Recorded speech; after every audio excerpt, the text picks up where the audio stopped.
Alright guys, so we're going to start talking about the different parts of a wave. So you need to make sure, first of all, that you have read your electromagnetic and mechanical wave article that's on Google Classroom. You need to make sure after you've read it that you summarize it and that you go back and you do your graphic organizer to compare and contrast electromagnetic and mechanical waves. This video will briefly talk about them, but we're focusing more on the wave parts and what each part would represent. So first thing, we have two types of waves. We have electromagnetic and mechanical waves. And so I left a note that said see graphic organizer. Make sure that you do that. That's going to get you that information. All right. They move in one of two ways. They are either transverse or they are longitudinal and compressional. Now we're going to go through and we're going to talk about what transverse means. We're going to detail all the parts on transverse, and then we're going to look at energy, and then we'll look at longitudinal and compressional. So what is a transverse wave? A transverse wave moves at right angles to the disturbance. So if my hand goes up and down, the wave will travel forward. This makes your right angle. All right, that's the key thing about transverse waves. Makes your right angle.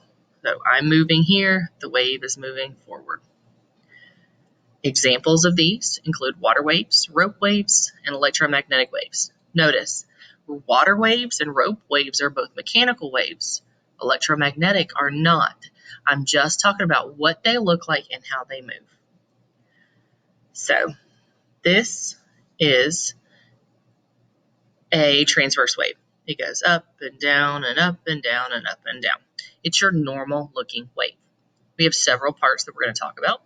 The first part is A, and it represents the crest. What is the crest?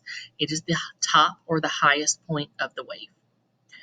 B, which is down here, represents the lowest point of the wave. Okay, that's going to be your trough. B represents your trough. When I look at, I'm going to flip my notes just so these are a little bit easier to see.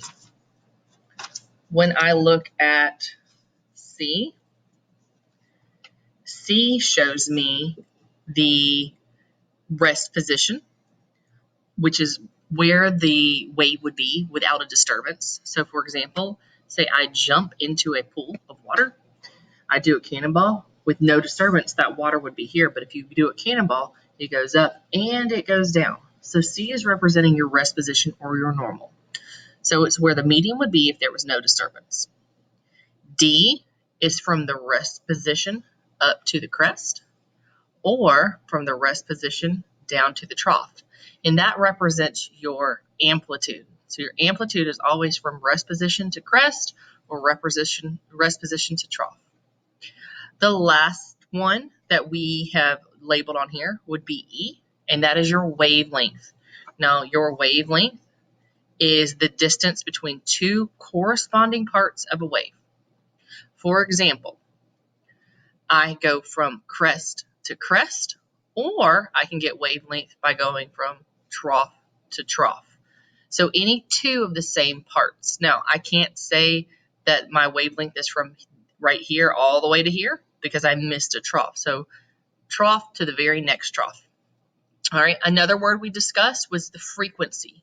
So when I talk about frequency, I'm talking about how often a wave passes.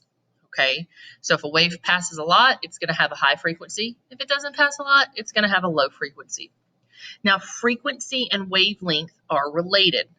So, for example, if I have a very long stride, that's like my wavelength, it's not going to take me as many steps to get somewhere. So if I have a long stride, I have a long, or I'm going to draw an up arrow, long wavelength. Does it take me a lot of steps to cover the same ground? Nope. So I have a low frequency. Right? This relationship is important. This is an inverse relationship. When one goes up, the other goes down.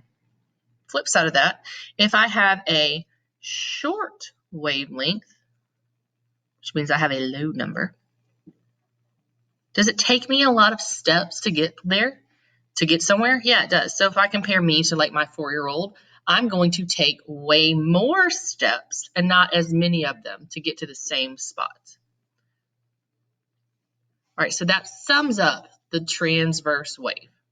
Okay, when I sum up the transverse wave, I've labeled it. Now we're going to go and we are going to look at the energy of electromagnetic and mechanical waves. So, energy. Now, this is why it's important to know the difference. When I look at a mechanical wave, the energy is determined by the amplitude. If you have a large amplitude, you have a large energy. If you have a small amplitude, you have a small energy. This is a direct relationship. So I've got this guy down here, and he's in the ocean. I've got these little itty-bitty purple waves coming. They're not going to really knock him off his feet. But say this big blue one comes. It's got a really large amplitude, and so it's holding a lot of energy. It's going to knock him down. Okay, that's in mechanical waves only. So examples of mechanical waves would be like sound. If I look at the energy in sound, I'm actually talking about how loud something is. So if something's really, really loud, it has a lot of energy. That's talking about the wavelength. Okay, I'm sorry, that's talking about the amplitude. Now, if I go and I look at electromagnetic waves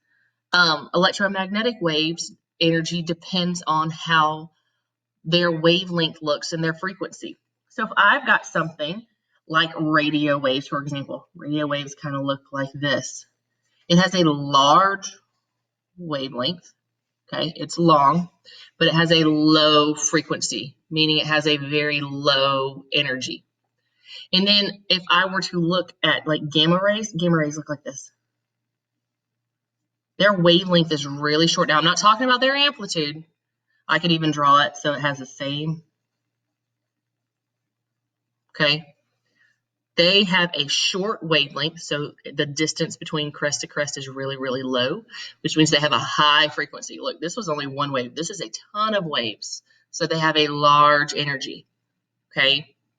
Going and looking at our final kind of wave, and it's a compressional wave. A compressional, it's also called longitudinal. I think in your reading it called it longitudinal. It's also called compressional. So these words are the same thing. All right. These waves move parallel or in the same direction as the disturbance. So if I push the wave, it's just going to travel like this. This is one way to look at it. This is the same thing. It's just a different diagram. And then this over here, this guy's shouting. This is the same thing. An example of this would be sound. Sound is a compressional wave. You need to know sound is a mechanical wave, but it also is a compressional wave. When I go and I look at these parts, these have two main parts. You've got this area, which is the same as this area. That's going to be your compression. The particles are really, really dense and they're packed close together. The other parts in here would be the areas where they're not so packed together. So all of this. That's going to be your rarefaction. The particles are spread out. Now, you can still measure the wavelength from this.